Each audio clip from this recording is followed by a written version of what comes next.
गुरु विष्णु गुरुदेवो महेश्वरा गुरु साक्षात परब्रह्म तस्मै श्री गुरुवे नमः। अखंड मंडलाकारं व्याप्ति येन चराचरं तत्पदं दर्शितं देवं तानमामि गुरुदेव। बोले गुरु भगवान की जय।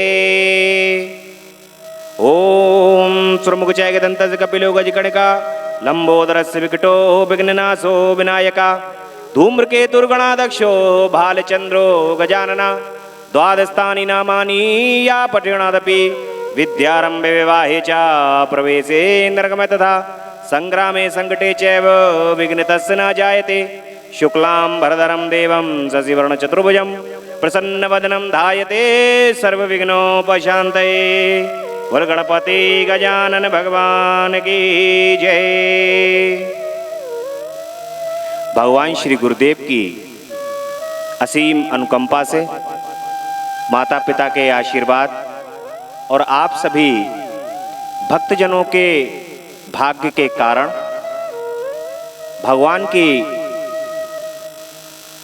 भगवान गणेश की निरंतर चलने वाली कहानियों में आज नवम दिवस है। भगवान की कथा को नित्य स्मरण करने से, उनकी नित्य कहानियों को सुनने से, जैसा कि आपको पूर्व में लगातार बताया जा रहा है कि पूर्व जन्म के सभी पाप और इस जन्म में होने वाले सभी पापों का नाश करने वाली ऐसी अद्भुत हैं भगवान गणेश की कथाएं। आज की कथा में भगवान की कथा किस प्रकार से भगवान गणेश को हम प्रसन्न कर सकते हैं, भगवान गणेश कौन सी ऐसी वस्तु है जिससे वो प्रसन्न होते हैं। तो ये सवाल इंद्र भी नारद मुनि से करते हैं। जब ये सवाल इंद्र नारद मुनि से करते हैं तो नारद मुनि कहते हैं कि हे इंद्र, एक समय की बात है,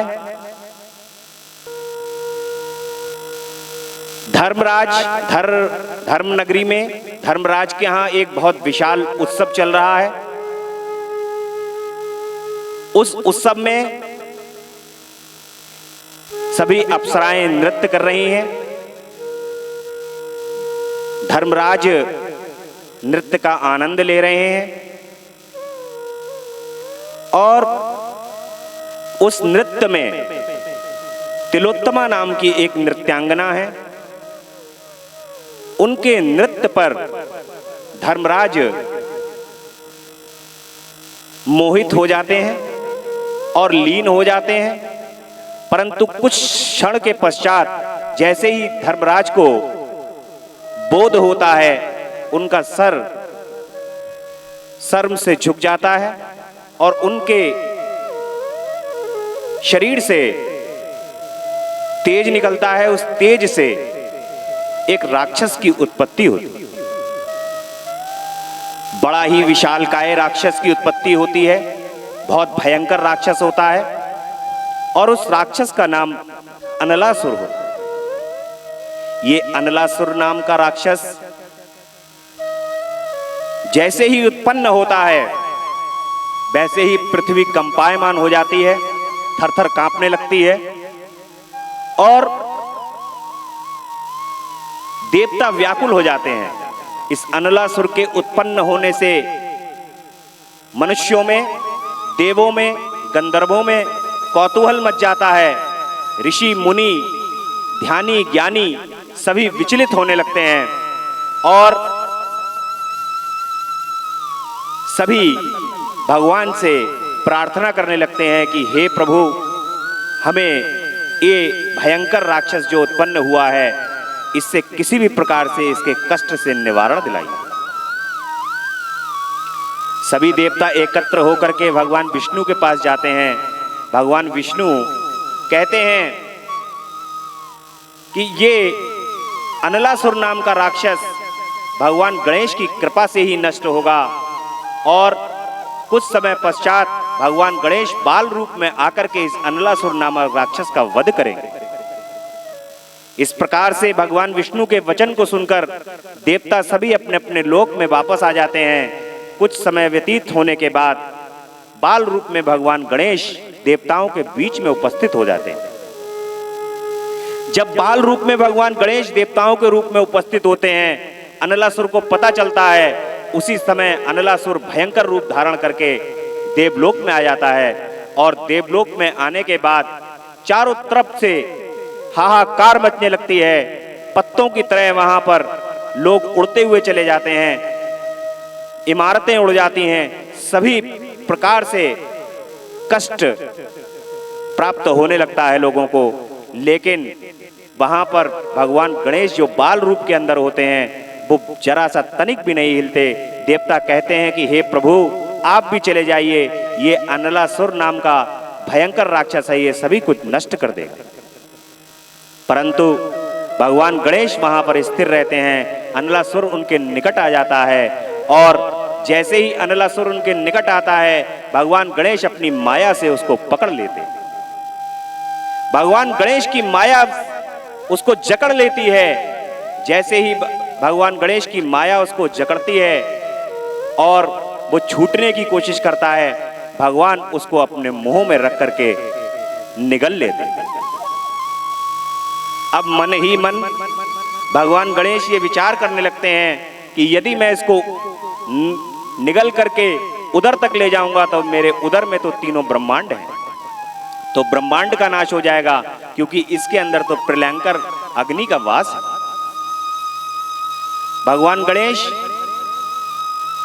अपने कंठ तक उसको ला करके वहीं पर रोक देते हैं और भगवान गणेश कंठ में रोकने के कारण उस अग्नि के ताप के कारण भगवान को कष्ट होता है। जो कष्ट देवता देख रहे होते हैं कि किसी भी प्रकार से भगवान के कष्ट को कैसे दूर किया जाए, कि भगवान ने हमारी रक्षा के लिए अनलासुर को तो निगल लिया है, अब इस अनलासुर के कष्ट से भगवान को कैसे उबारा जाए, इसके लिए सभी देवता अनेक प्रयत्न करते हैं। ब्रह्मा जी द्वारा भगवान गणेश को रिद्धि सिद्धि को बुलाया जाता है और उनके निकट भगवान गणेश को रिद्धि सिद्धि को रखा जाता है। उससे भी उनका ताप कम नहीं होता। भगवान विष्णु कमल देते हैं, कमल का पुष्प, कोमल कमल पुष्प देते हैं, उससे भी बहुत ज्यादा ताप कम नहीं होता। भगवान को भगवान शिव फणनाग को उनके उदर में बांध देते हैं, तब भी उनकी अग्नि शांत नहीं होती और ऋषियों और मुनियों के द्वारा भगवान गणेश को दूर्वा अर्पण की जाती है। जैसे ही दूर्वार्चन के द्वारा भगवान गणेश को 21 बार दूर्वा प्रदान की जाती है, वैसे ही तुरंत भगवान गणेश के कंठ में जो अग्नि होती है वो शांत हो जाती है और भगवान अति प्रसन्न हो जाते हैं। भगवान गणेश अति प्रसन्न होकर के कहते हैं कि जो मुझे धूप दीप नैवेद्य और दुग्ध दही से स्नान नहीं करा सकता, यदि वो केवल मेरे को दूर्वा ही यदि अर्पित कर दे तो मैं उस पर प्रसन्न हो जाऊंगा। केवल दूर्वा के एक तृण से और दूर्वा के 21 बार अर्चन करने से मैं उसको सभी प्रकार की पूजाओं का फल प्रदान कर दूंगा। इस प्रकार से भगवान गणेश अति प्रसन्न हो जाते हैं और वहां पर वचन देते हैं कि जो भी दूर्वांकुराण से मेरा पूजन करेगा, दूर्वांकुराण से पूजा की विधि के अंदर चाहे कितने भी कमी हो, परंतु दूर्वांकुराण यदि मेरे पूजन के अंदर है तो मैं सभी प्रकार की कमियों को पूरा करके उस पूजा को संपन्न कर दूंगा।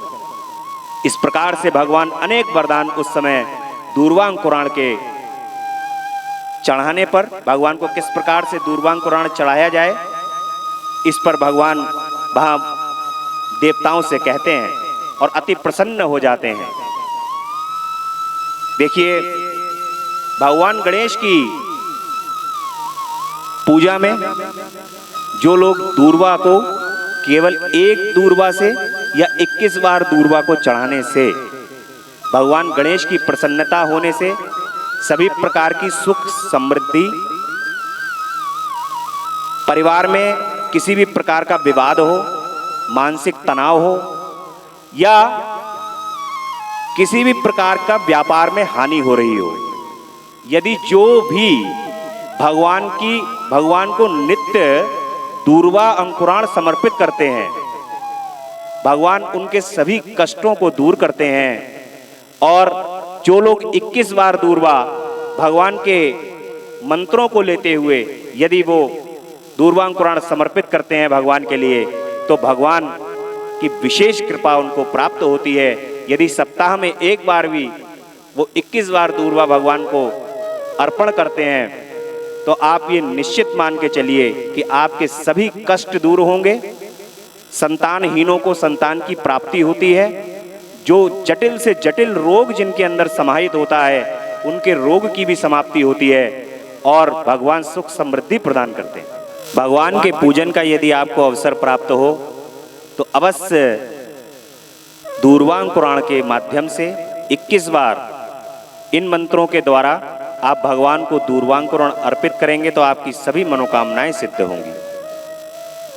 ओम गणाधिपाये नमः, ओम उमापुत्राये नमः, ओम अभयप्रियाये नमः, ओम एकदंताये नमः, ओम इबभक्ताये नमः, ओम मूषक वाहनाये नमः, ओम विनायकाये नमः, ओम ईशपुत्राये नमः, ओम सर्वसिद्धि प्रदायकाय नमः, ओम लंबोदराय नमः, ओम वक्रतुंडाय नमः, ओम अधनाशनाय नमः, ओम विघ्न विध्वंसकार्ये नमः, विश्वबंधाय नमः, ओम अमरेश्वराय नमः, ओम गरुडाध्वाय नमः, ओम नागयज्ञोपवीर्त्रे नमः, ओम भालचंद्राय नमः, ओम परशुधारणे नमः, ओम विघ्नाधिपाये नमः, ओम सर्वविद्या प्रदायकाय नमः। इस प्रकार से भगवान गणेश के लिए 21 बार दूर्वार्चन करके धूप घास को जो भी चढ़ाता है उसकी सभी प्रकार की मनोकामनाएं पूर्ण होती हैं। भगवान गणेश दूर्वा को अर्पण करने से अति प्रसन्न होते हैं। स्वयं भगवान गणेश ने स्वयं कहा है कि जो भी मुझे दूर्वा को अर्पित करता है, मैं पूजा के अंदर होने वाली सभी प्रकार की कमियों को दूर करके अति प्रसन्न होकर जो भक्त मेरे दूर्वा से पूजन करते हैं उनको आशीर्वाद प्रदान करता हूं, सभी फल प्रदान करता हूं। बोली गणपति गजानन भगवान की जय। शुक्लांबरधरं देवं शशिवर्ण चतुर्भुजं प्रसन्नवदनं ध्यायते सर्वविघ्नोपशान्तये। बोले गणपति गजानन भगवान की जय।